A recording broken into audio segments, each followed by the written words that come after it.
चलिए, इसको ढूंढ ढूंढ के दिया गया है, बहुत रिग्रेट है अभी तक है। बाकी लोग तो सोच नहीं सकते इसको कितना बड़ा दर्द मिला। आपको इन लोगों को भी नहीं, इन लोगों को पता चलेगा तो इनको हार्ट अटैक से टपक जाएगा, इसलिए हम छोड़ दिए। ठीक है, छोड़िए। बताना है? बता दो, नो प्रॉब्लम। ये है, बताइए बताइए बताइए आगे का। सुनने के बाद क्लास भी करना है, ये सोच लो। हाँ सर, फोटो ही दिखा दो।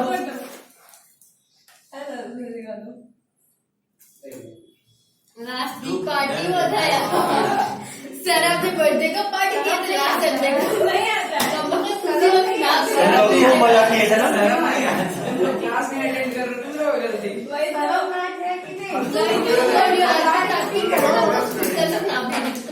पार्टी कर रहा था। इन लोग घोड़ के नहीं, तुम संभाल के चलो ठीक है, बाकी तो ठीक है। इसके लिए स्पेशली वीडियो बना था। अब पक्का करा दे। उस दिन इसको मैं स्पेशली मैसेज किए थे कि पहले बोले सब नहीं आएंगे, बोले बाबू आजा आज इंपॉर्टेंट क्लास होगा। नहीं हम तो आएंगे नहीं। फिर बोले बाबू आजा लॉस होगा, फिर पछताएगी। नहीं सर हम वीडियो देख रहे हैं, हम फिर वीडियो भेज दिए, देखो। खैर चलिए, plant physiology. Plant physiology study of plant metabolism. Plant के बारे में आप मेटाबॉलिज्म को अगर आप पढ़ते हैं तो आप उसको बोलते हैं प्लांट फिजियोलॉजी। अगर क्या नोट से पढ़ा, हाँ नोट से पढ़ा रहे, रिविजन तुम्हें बोले रिवाइज करा दीजिए एक बार शॉर्ट में। तो शॉर्ट में एक बार बोल रहा हूँ, प्लांट फिजियोलॉजी क्या होता है ये बता रहा हूँ। अगला पॉइंट आप सभी को पता था और ये सभी नहीं बताए थे, ऐसे इसको कट करना है। ऐसे कट है, छोटा सा दिख रहा है। Stephen Hales father of plant physiology बोलते हैं। इंडियन फादर जो है वो जेसी बोस है। जेसी बोस का नाम आप सब सुने होंगे, नहीं सुने? जगदीश चंद्र बोस, ये साइंटिस्ट थे, वेस्ट बंगाल के रहने वाले थे। सुभाष चंद्र बोस के भाई नहीं थे। ये साइंटिस्ट थे और इन्होंने पल्सेशन थ्योरी डिस्कवर करा था। इन्होंने पहली बार बताया था कि प्लांट में भी लाइफ है। पल्सेशन थ्योरी प्लांट में ट्रांसपोर्टेशन के लिए एक थ्योरी था जो इन्होंने दिया था, और शायद इनको नोबेल भी मिला था, but I am not sure. इससे पहले वो नहीं था कि हाँ प्लांट में भी लिविंग, प्लांट में नहीं, लोग प्लांट को लिविंग नहीं मानते थे, अभी भी नहीं मानते। प्लांट में जिंदा चीजें खाते, नॉनवेज बोलते, नॉनवेज खाए नहीं, अभी भी बस साइंस वाले लोग लिविंग। क्या कौन से साल में डिस्कवर किए थे? ये 90, 30, 40 का बात है। ओ काफी पहले। हाँ काफी बड़ा। मतलब हम लोग एक्चुअल हाँ, इन्होंने पहली बार टर्म दिया था रूट प्रेशर, जिससे आप 10th में मुलाकात कर चुके थे। वाटर ट्रांसपोर्ट के लिए इन्होंने रूट प्रेशर एक थ्योरी दिया था। आपको हम 2 और बताए थे, रूट प्रेशर, ट्रांसलेशनल पुल और कोहेशन एडिशन थ्योरी।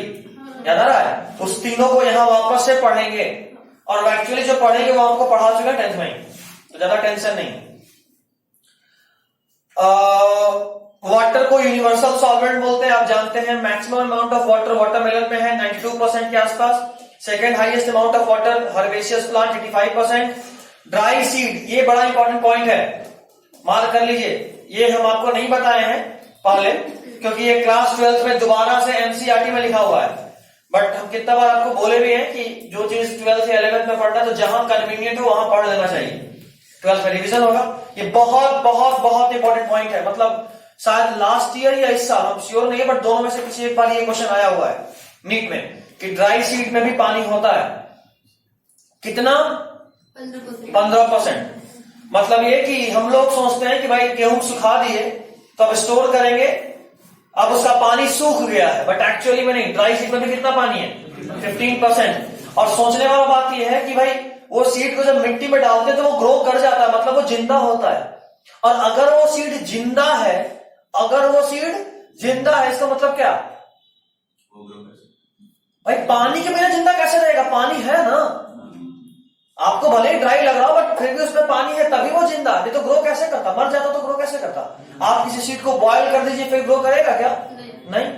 तो ड्राई सीड में भी लाइफ है, मतलब पानी है, बिना पानी के कोई लाइफ नहीं होता। ठीक है यहां तक? अगला पॉइंट, प्रोटोप्लाज्म को फिजिकल यूनिट ऑफ लाइफ बोलते हैं। 99% वाटर होता है उसमें, प्रोटोप्लाज्म में। प्रोटोप्लाज्म क्या होता है हम आपको बता चुके हैं। प्रोटोप्लाज्म यानी cytoplasm plus plasma membrane. Very good. सीधा सीधा कई बार प्रोटोप्लाज्म को डिफाइन करने पूछता है। एक बार नीट में पूछा हुआ शायद 2009 या 10 में। उस वक्त ऑप्शन था the physical unit of life is, and the answer is protoplasm. जो भी या ऐसे भी पूछा है एक बार, और ये और पहले पूछा 2002 या 3 में। The living part of cell is protoplasm. Cell wall dead होता है, सेल वॉल डेड होता है, तो सेल मेम्ब्रेन और साइटोप्लाज्म यही लिविंग है ना, इसको क्या बोलते हैं कंबाइनली प्रोटोप्लाज्म। ठीक है, सर ऐसे पहले कैसे याद है? इतना क्वेश्चन कर रहा हूं, याद हो गया। अपने टाइम में हम बहुत क्वेश्चन किए हैं, इसीलिए याद है। हम पहले भी बोले थे कि आज का क्लास बहुत तेजी होगा, तुमको लग रहा होगा कि पूरा तैयारी मूड बना के आए जितना स्पीड में अभी चले। कारण ये है कि नोट्स पुराना है। हाँ, अब इसके अलावा जो लिखवाते हैं वो या तो यहां से या फिर एनसीईआरटी से। एनसीईआरटी कभी पढ़े नहीं, इसलिए पढ़ाने में टाइम लगता है, ढूंढना पड़ता है। ये वाला पॉइंट था, कहां है ढूंढो। ये सब इतना बार किया और हटाया हुआ है, तो लगातार ही होता है। खैर, उसके बाद मस्टर्ड प्लांट, ऐसे ये जो मैच्योर कॉर्न है, मस्टर्ड प्लांट है, ये सब एनसीईआरटी में ना पीछे में दिया हुआ है, मतलब चौथा पांचवा पेज में ढूंढने में मिलेगा। बट ये सब भी कई बार क्वेश्चन बनता है, तो हम उसको सीक्वेंस में बहुत अच्छे से किए। मैच्योर कॉर्न, कॉर्न किसको बोलते हैं? मक्का को। Very good. भुट्टा, जिसको आप लोग कॉमनली बोलते हो। मेज, तो जो मैच्योर कॉर्न है वो डेली का 3 लीटर पानी एब्जॉर्ब करता है। मतलब कोई अगर मेज का खेती कर रहा है, सोचो तो कितना पानी डालना पड़ता होगा, समझ रहे हो? 3 लीटर वाटर एक प्लांट एब्जॉर्ब कर रहा है, तो अगर तुम 10 पेड़ भी लगाए हो 30 लीटर तो ले ही जा रहा है। कम दिए तो क्या कम दिए पानी तो ग्रोथ कंप्लीटली नहीं होगा, दाना अच्छा नहीं आएगा, उतना स्ट्रांग होता है ना, एकदम देख के लगता है एकदम हेल्दी सीड्स है मेज का, वो नहीं आएगा। थोड़ा भी इमेच्योर या थोड़ा भी वीक या डिजीज लगेगा तो कोई भी खरीदेगा नहीं, तो पूरा बर्बाद। खैर, अगला मस्टर्ड प्लांट। मस्टर्ड प्लांट का तो और मजेदार बात है, अपने वेट इतना पानी वो हर 5 घंटे में एब्जॉर्ब करता है। मस्टर्ड प्लांट का जितना वेट है उतना पानी, जितना पूरा प्लांट का वेट है उतना पानी वो 5 घंटे में एब्जॉर्ब कर लेता है। एब्जॉर्ब करता है, उसके बाद क्या करता है? यूज करता है ना, ट्रांसमिशन के थ्रू बाहर निकाल देता है, उड़ा देता है।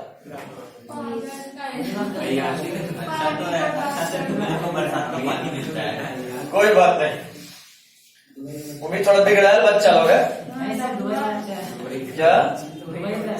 अच्छा, दुबई का बच्चा पानी उड़ा देता है, पैसा उड़ाता है भाई, तेल उड़ाता है भाई, पानी नहीं उड़ाता।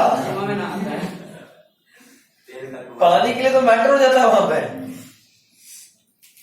वहां पानी का भी पंप होता है, जैसे यहाँ पेट्रोल पंप होता है, जाइए पानी खरीदने।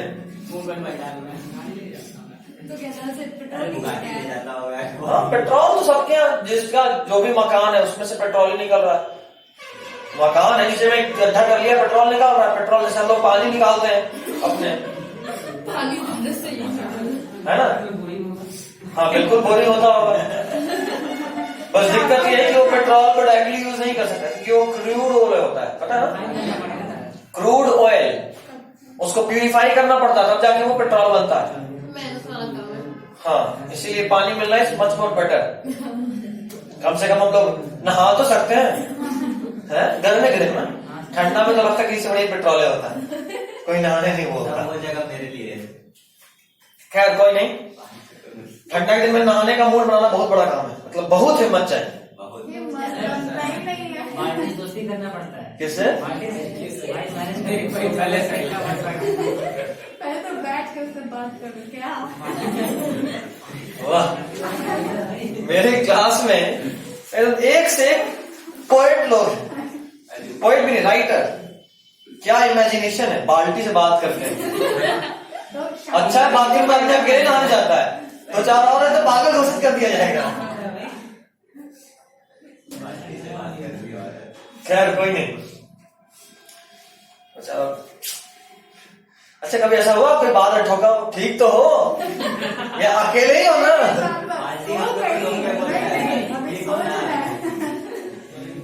पानी ज्यादा चली गया। नहीं, मतलब जो मेरा स्टाइल है पहले पानी का टेम्परेचर चेक करो, फिर 2-4 बूंद छिड़क छिड़क के ठंडा करो, थोड़ा ठंडा लग ले, उसके बाद एक ही बार में पानी डाल लो। गर्म पानी से नहाने के लिए और दुख होता है, कारण जब तक आप पानी गर्म करते हो तो वो टेंशन हो रहा था कि अब नहाना ही है और अब टाल नहीं सकते नहाना। नेक्स्ट लेवल हंसी है क्लास में सब। तो वो क्या लगा था, यहाँ एक से एक टैलेंट है। एलोन तो खुद नहीं भाई। चलो उसके बाद वाटर जो है वो अक्सर लिमिटिंग फैक्टर होता है प्लांट ग्रोथ और प्रोडक्टिविटी के लिए। मतलब भले ही हम लोगों को लगे, ये पेंसिल से लिखा हुआ था उसके जस्ट नीचे, कोई बात नहीं लिखे तो लिख लीजिए पॉइंट। वाटर, ये इंपॉर्टेंट पॉइंट एनसीईआरटी का लाइन है, इससे लिखा हुआ है, पेंसिल से नहीं लिखा होता, ऊपर लिखते कहीं भी लिखो। Water is often limiting factor. ये बड़ा इंपॉर्टेंट है क्योंकि अक्सर पूछता है ना भाई कि अक्सर प्लांट में किस चीज का कमी होता है। ऑप्शन रहेगा पानी, कार्बन डाइऑक्साइड, न्यूट्रिशन या फिर सनलाइट।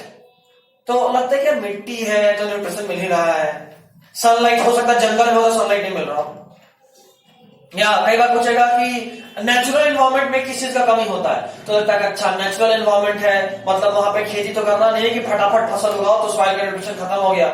आपको पता होना चाहिए एग्रीकल्चर से ही सॉइल का न्यूट्रिशन खत्म होता है, क्योंकि आप लगातार प्लांट उगाते हो और जो भी उसका कचरा वचरा उसको जला देते हो, तो वो तो चल गया। मान लो आप वहां से आयरन यूज किया हुआ था प्लांट, आप उसको जला दिए तो आयरन तो ऑक्सीडाइज हो गया, Fe2O3 उड़ गया, तो आपके पास सॉइल में तो आयरन का कमी हो गया। या नाइट्रोजन आप जला दिए, प्लांट में नाइट्रोजन बहुत सारा प्रोटीन था, हम तो सिर्फ मान लो जैसे धान उगाए तो हम तो सिर्फ उसका दाना यूज किए ना, पूरा बॉडी तो वही है।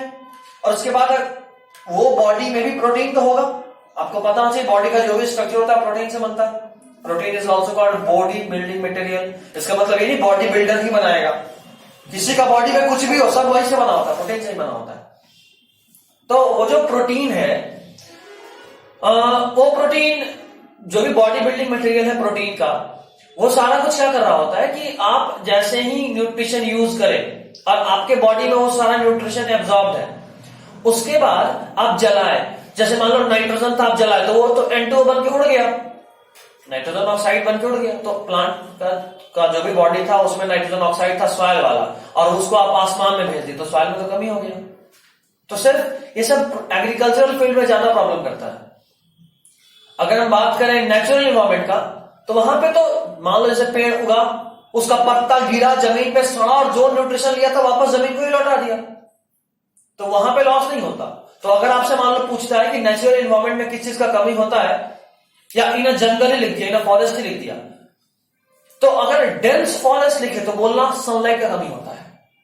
अगर सिर्फ नेचुरल एनवायरनमेंट लिखता है तो तब ये नहीं सोचेंगे कि अच्छा हो सकता है छाया वाया आ रहा होगा तो सनलाइट का कमी होगा, नहीं। पानी एक ऐसा चीज है जो एग्रीकल्चरल फील्ड में भी और नेचुरल एनवायरनमेंट में भी प्लांट को सबसे ज्यादा कमी पानी का ही होता है, क्योंकि पानी का कितना यूज है अभी आप देख लीजिए, है ना।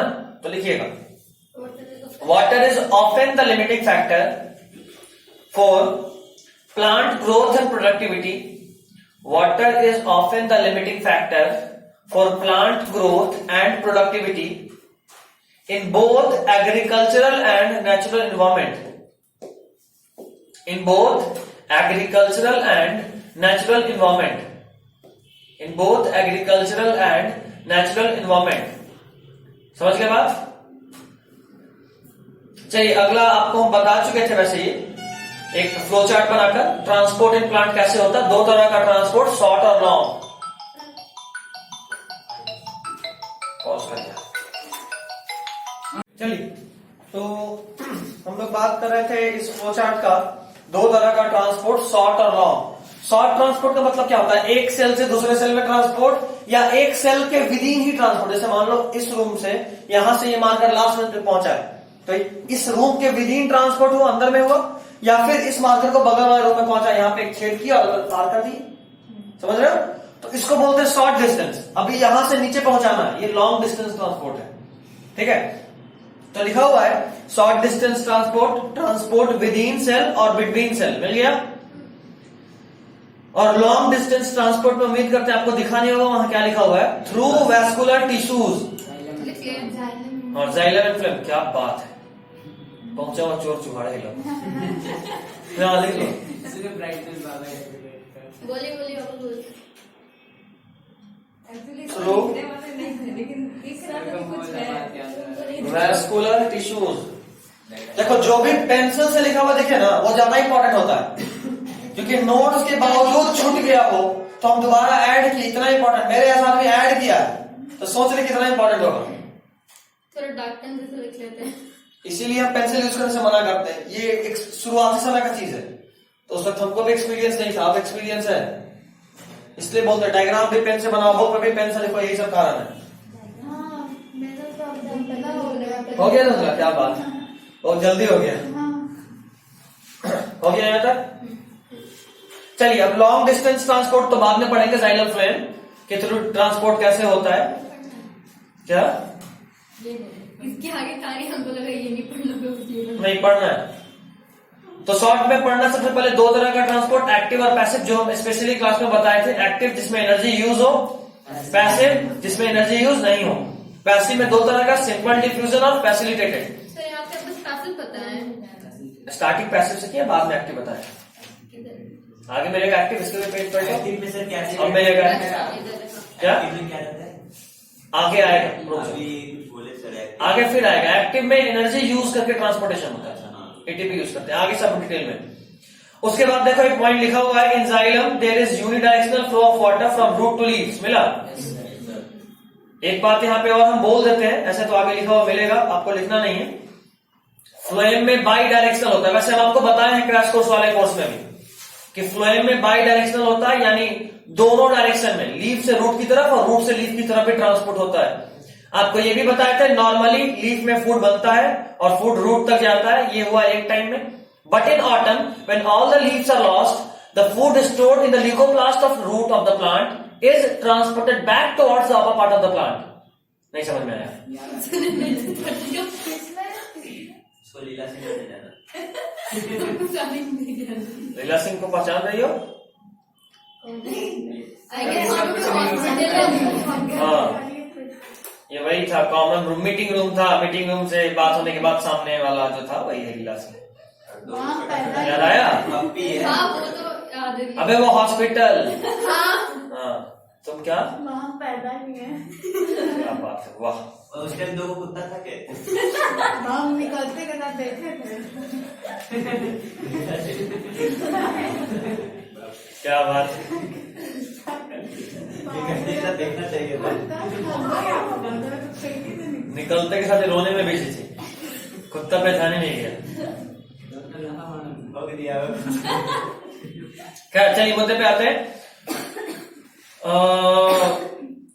फ्लोएम में दोनों डायरेक्शन में ट्रांसपोर्ट होता है, रूट से लीफ की तरफ भी और लीफ से रूट की तरफ भी। नॉर्मली फोटोसिंथेसिस होने के बाद लीफ में फूड सिंथेसाइज होता है जो कि रूट तक जाता है।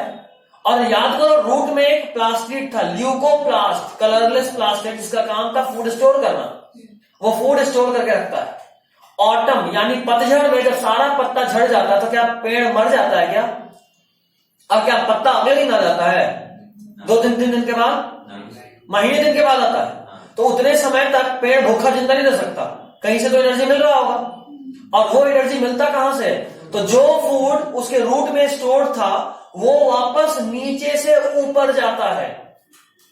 तो हुआ ना फ्लोएम के through by directional movement, normally ऊपर से नीचे, बट पतझड़ के समय नीचे से ऊपर, यही बता रहा था। फ्लोएम में हमेशा एक डायरेक्शन, जाइलम में हमेशा एक डायरेक्शन में होता है, हमेशा ही रूट से पानी लेता है और ऊपर में लीफ तक पहुंचाता है। ठीक, चलिए अगला हेडिंग इज डिफ्यूजन। कोई भी मॉलिक्यूल का हायर कंसंट्रेशन से लोअर कंसंट्रेशन की तरफ जो मूवमेंट होता है उसको बोलते हैं डिफ्यूजन। कोई भी मॉलिक्यूल का हायर कंसंट्रेशन से लोअर कंसंट्रेशन की तरफ जो मूवमेंट होता है उसको बोलते हैं डिफ्यूजन।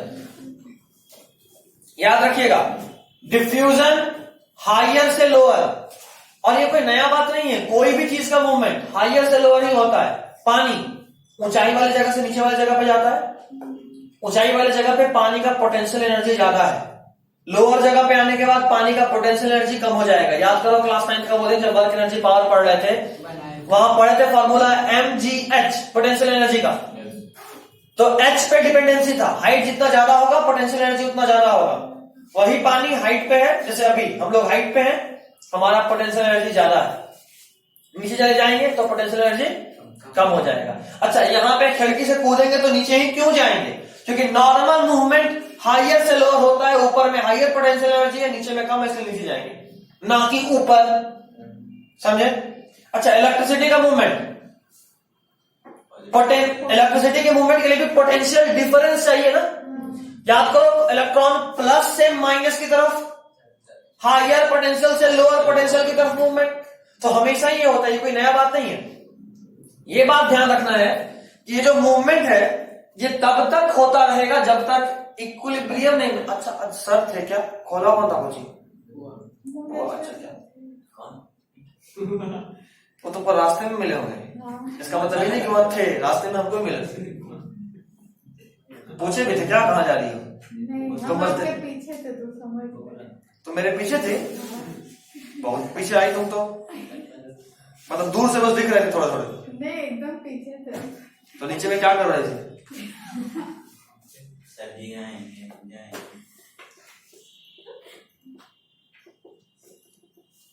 डायनामिक इक्विलिब्रियम जब तक अटेन नहीं हो जाए।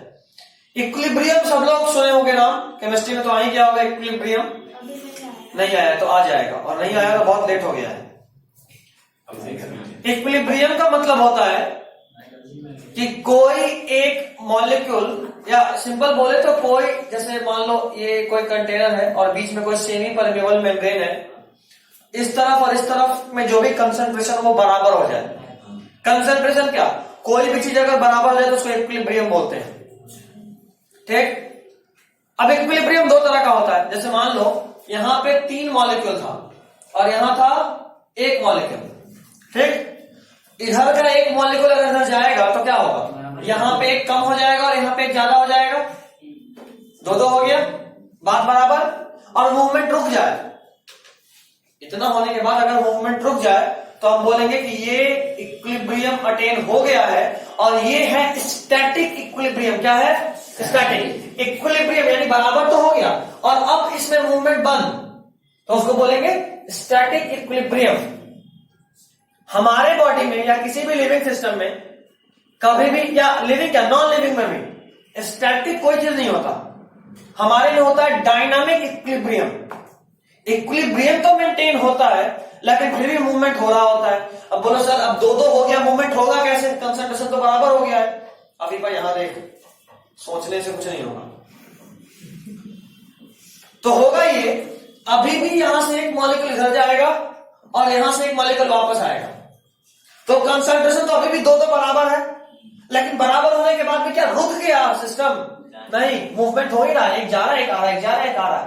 इसको बोलते हैं डायनामिक इक्विलिब्रियम। क्या बोलते हैं? Dynamic equilibrium. मूवमेंट हो रहा है तो डायनामिक, मूवमेंट रुक गया तो स्टैटिक। मूवमेंट हो रहा है तो डायनामिक, मूवमेंट रुक गया तो स्टैटिक। तो ये तब तक हो रहा होता है जब तक डायनामिक इक्विलिब्रियम मेंटेन ना हो जाए। चलिए, at this stage of movement of molecules, movement of molecules is equal in both directions और नेट मूवमेंट इज 0। जाहिर सा बात समझ में आई रहा होगा, नेट मूवमेंट 0 ही है। अच्छा, ये मूवमेंट का रेट सबसे तेजी में गैसेस में होता है, उससे कम लिक्विड में और सबसे कम सॉलिड में। मतलब यहां पे कार्बन डाइऑक्साइड रख दे, यहां पे ऑक्सीजन रख दे, तुरंत मिल जाएगा दोनों। ये है गैस का डिफ्यूजन। इस तरफ पानी रखें, इस तरफ दूध रखें, 2-3 बार घुमाना पड़ेगा। ये है लिक्विड का। और solid in solid diffusion, class 9 chemistry. आई उम्मीद करें कि खाली नहीं है, खाली हो गया। क्या बोल रहे हैं? याद है, मार खाए थे, छपा हुआ है। क्यों खाए थे ये याद नहीं है? तो क्या होगा answer? Solid in solid diffusion का कोई एग्जांपल बताओ। Solid in solid diffusion, solid solid में मिल गया।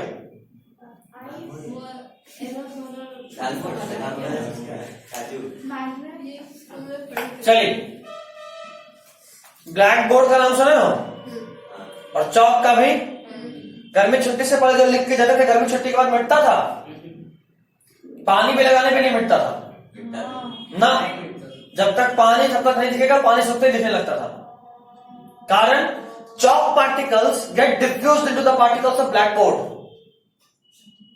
बट खास बात यह है कि ये डिफ्यूजन होने में महीना लग गया, क्योंकि आज का लिखा हुआ कल तो मिट ही जाता था, परसों भी मिट जाएगा। कई बार 2-3 दिन छुट्टी होता, 4 दिन या 1 सप्ताह छुट्टी हुआ तभी मिटता था। बट अगर 1 महीने का लंबा सा समर वैकेशन हो गया तब नहीं मिटता था। तो यही कारण है, यही कारण है। आपको ध्यान रखना है कि सॉलिड में भी डिफ्यूज हो सकता है, but it takes much more longer time than usual. Okay, next is diffusion of one substance is independent of another substance. मतलब क्या? मान ले बाबू यहां पे 3 मॉलिक्यूल है, इसी में बता दे रहा हूं, ज्यादा मेहनत क्यों करने का। 3 मॉलिक्यूल, ब्लू का ब्लू ही करता हूं, 3 मॉलिक्यूल, ठीक है। और ये जो तीनों मॉलिक्यूल और 2 मॉलिक्यूल का, 2 क्या 1 है, ये शुगर का है, ठीक है।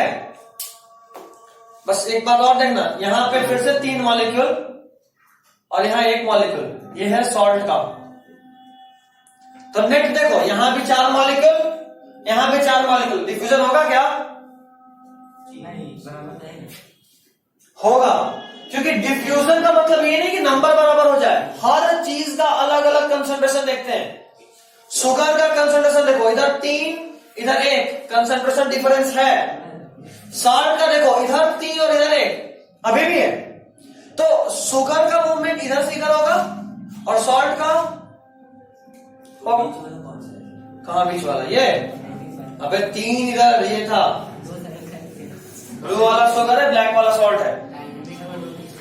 डायनेमिक ही होगा, हमेशा डायनेमिक होगा, कभी भी स्टैटिक नहीं होगा। सुनना ध्यान से, ये जो मूवमेंट हो रहा है, ये जो मूवमेंट हो रहा है, ये कैसा है? डायनेमिक। और समझने वाला बात यह है कि शुगर का मूवमेंट इधर हो रहा है और सॉल्ट का ऑपोजिट हो रहा है। मेरे कहने का मतलब यह है कि शुगर के मॉलिक्यूल को इस बात से कोई मतलब नहीं कि सॉल्ट का मूवमेंट किधर हो रहा है क्या मतलब? तो diffusion of one particle is independent of other particle. समझ गए बात को? अगला पॉइंट समझते हैं। Diffusion is independent from living system. इसका मतलब क्या? डिफ्यूजन होने के लिए किसी चीज का जिंदा होना जरूरी नहीं है। Diffusion is even not dependent on life. आप जिंदा हैं या डेड है उससे कोई फर्क नहीं पड़ता, डिफ्यूजन दोनों में सेम ही तरीके से होगा। जैसे ब्लैक बोर्ड और चौक वाला डिफ्यूजन, दोनों में से कोई जिंदा था नहीं, लेकिन डिफ्यूजन तो हुआ। लिविंग बॉडी में भी डिफ्यूजन होता है, सोडियम का बाहर आना, पोटेशियम का अंदर जाना होता है, बहुत होता है। तो लिविंग हो या नॉन लिविंग हो, डिफ्यूजन को लिविंग सिस्टम से कोई मतलब नहीं है। डिफ्यूजन को लिविंग सिस्टम से कोई मतलब नहीं। समझ रहे हो बात? अगला, डिफ्यूजन रेट किस किस चीज पे डिपेंड करता है? पहला, कंसंट्रेशन डिफरेंस। सोचने वाला बात है, कई बार बोलते हैं ना भाई ये 5000 वोल्ट का तार है, ये 220 वोल्ट है, तो 5000 को छूओगे तब ज्यादा झटका लगेगा या 220 वाले में? क्या ज्यादा किसमें, मतलब ज्यादा वजह से डांस किसमें होगा? Break dance.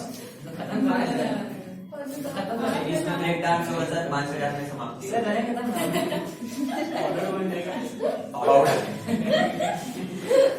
ट्रेन के ऊपर से आके छूट रहे। देखे हो? नहीं, मुझे देखा है। आई मूवी देखे और फिर सीरियल लाइटिंग टाइम आता है। मेरे कहने का मतलब ये है कि पोटेंशियल डिफरेंस जितना ज्यादा है, करंट उतना स्ट्रांग है। यानी यहां पे कितने तेजी में डिफ्यूजन होगा ये डिपेंड करता है कि दोनों के बीच में कितना ज्यादा कंसंट्रेशन डिफरेंस है। अभी भी नहीं समझे तो ऐसा समझो, यहां से पानी गिराएंगे तो ज्यादा तेजी में नीचे जाएगा, या फिर माउंट एवरेस्ट से गिराएंगे तब? ऐसा बात है, माउंट हाइट डिफरेंस ज्यादा, बहुत नीचे पहुंचने पर स्पीड बहुत ज्यादा हो जाएगा पानी का, होगा। यहाँ पे कम ही रहेगा स्पीड, तो पहुंच जाएगा पहले ना। ये सवाल उम्मीद करते हैं जो 9th वाला भेजेंगे काइनेमेटिक्स उसमें मिलेगा। 9th क्लास वाला? हाँ, कल भेजे ना काइनेमेटिक्स एक और क्वेश्चन ग्रुप में, वो 9th क्लास वाला है।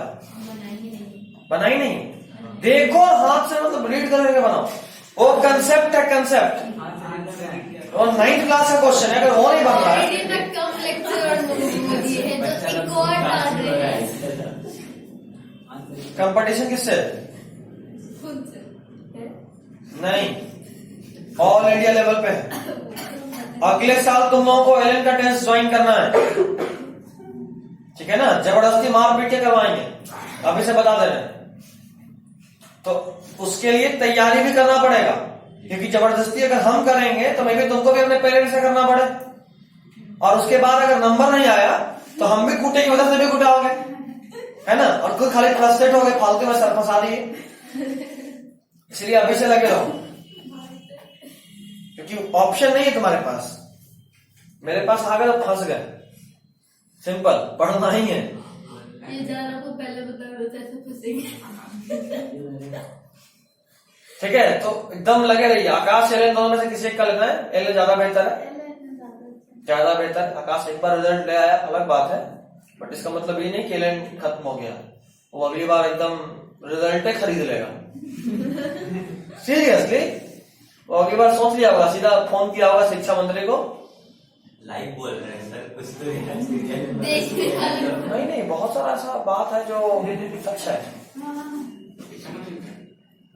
भाई साहब, अगली बार अगर रिजल्ट नहीं आ पाया, कुर्सी गया, अगले इलेक्शन में आपका देवे नहीं करेंगे हम चंदा।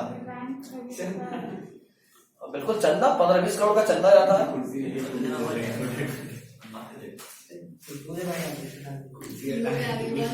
खैर चलिए, नहीं जाहिर सा बात है, वो तो बहुत दमदार ग्रुप है, दमदार रिजल्ट देता है, मेहनत करता है, टीचर को पैसा देता है, तो जाहिर सा बात है वो एक्सपेक्ट भी करता है कि मेरे पास रिजल्ट है, पैसा देता है, बच्चा लोग उसे लेके ही। इस बार एलन का नहीं आया क्या उतना? वैसा कुछ नहीं आया जैसा वो हर बार रैंक पर उसी का हो रहा था पिछले 5-6 साल से। इस बार 3 बच्चा फुल मार्क्स लाया, तीनों आकाश में निकल गया, तो इसका थोड़ा सा पोपट हो गया। लगा होगा बात। हाँ, रो रहा होगा बैठ के। 2-3 टीचर का तो नौकरी गया होगा, गारंटीड है, और वो 2-3 पक्का अपनों को कोचिंग खोल चुका होगा, और अभी भी उतना ही कमा रहा होगा, क्योंकि वो दमदार फैकल्टी होता है। या फिर अगर समझदार होगा तो सीनियर को नहीं निकाला होगा, बाकी लोग को पकड़ा होगा, जूनियर वाले को, क्योंकि सीनियर वाला इतना जबरदस्त पढ़ाता है। कोई जैसे जो फिजिक्स वाला लेक्चर मिला है, बोर होने देता है कभी?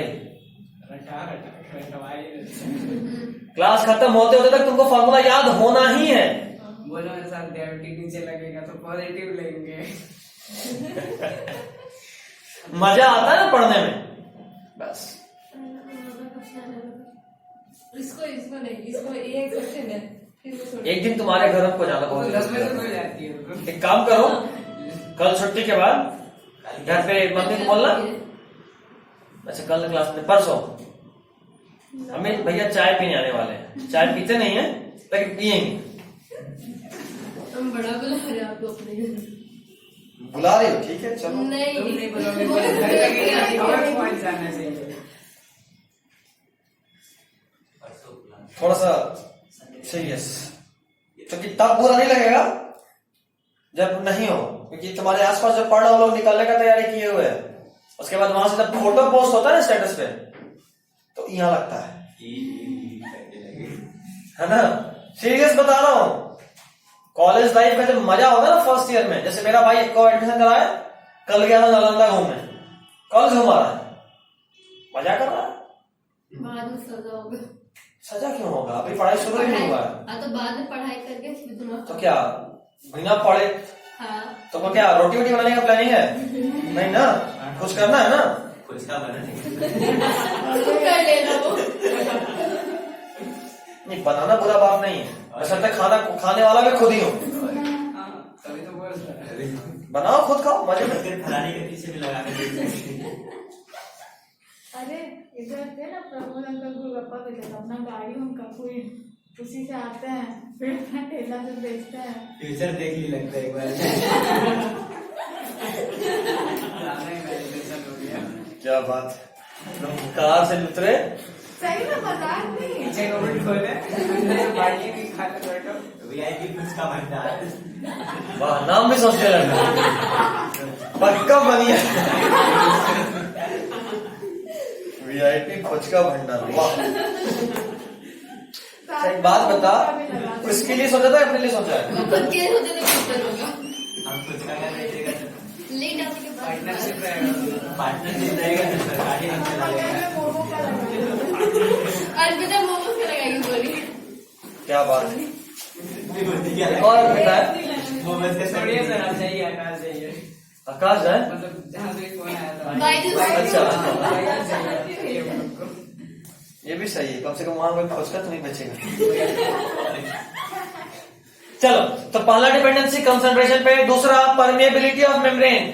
बच्चा अगर ये जो बीच का मेम्ब्रेन है यही इसको क्रॉस करने देते मॉलिक्यूल को, तो कोई ट्रांसमिशन होगा? मतलब ये कि अभी हम बात किए थे कि इस मार्कर को बगल वाले रूम में भेजना हो तो यहाँ से एक छेद करेंगे और भेज देंगे। मुंगेश्वर से डांट देंगे। सीढ़ी, अच्छा, क्लास कर देंगे। कोई बात नहीं, बट अगर इसमें छेद हुआ ही नहीं तो क्या जा पाएगा? नहीं।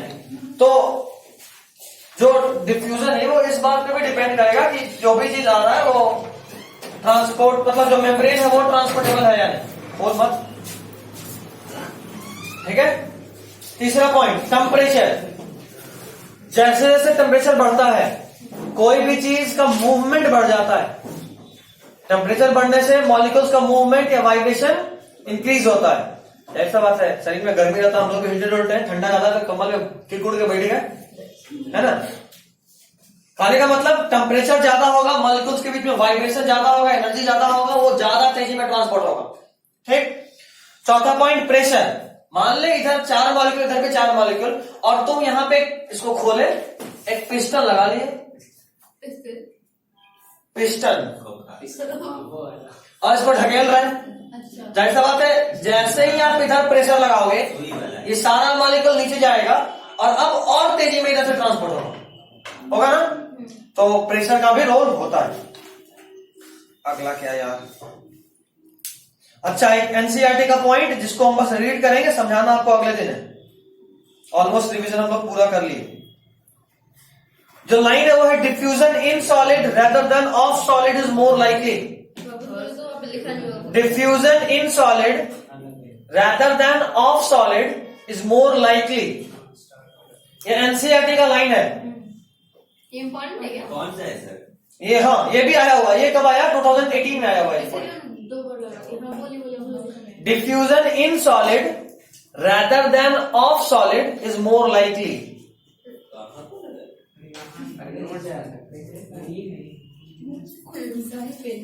Diffusion in solid rather than of solid is more likely. कोई अब इसको समझा सकता है? कोई भी, क्या मतलब होगा इसका? सॉलिड में डिफ्यूजन ज्यादा होता है सॉलिड से, कुछ ऐसा ही है। Diffusion in solid rather than of solid is more likely. Exactly हूबहू लाइन आया था और ब्लैंक्स दिए हुए था, बीच में 2 ब्लैंक्स था और 4 ऑप्शन। दोनों ब्लैंक में क्या क्या भराएगा, मतलब ये लाइन हूबहू रटा हुआ होना चाहिए आपको।